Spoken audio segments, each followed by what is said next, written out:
Well, according to PTI, Commerce Secretary Rajesh Agrawal said on Monday that India and the European Union have successfully concluded negotiations for the proposed free trade agreement.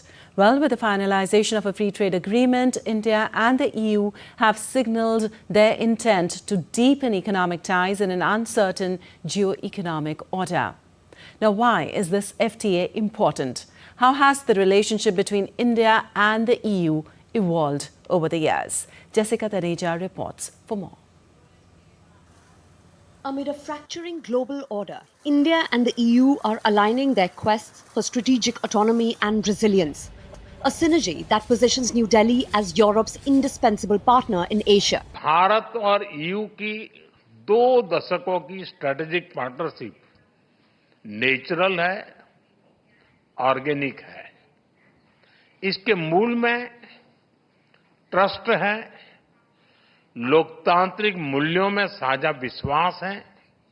With bilateral trade soaring 90% to $136 billion in goods over the past decade, and EU's foreign direct investment stock topping $140 billion, India may have found a hedge against tariff uncertainties while bolstering Europe's de-risking from China and Russia.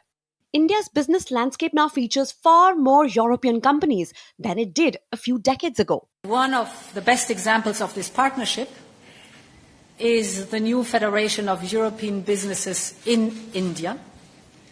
It brings together 6,000 EU companies, which have created 8 million direct and indirect jobs in this economy. Over the years, India-EU relations have followed a historical arc from margins to the mainstream. Diplomatic ties began in 1962, but remained largely dormant. The relationship then awakened with the Lisbon Summit in 2000, which then established annual summits. The momentum led to the 2004 Strategic Partnership and the 2005 Joint Action Plan, focusing on trade, security, and energy. Major acceleration came after 2022 with the relaunch of stalled FTA negotiations. Soon, a Trade and Technology Council forum was created to align standards, boost supply chain resilience, and drive joint innovation in tech and trade.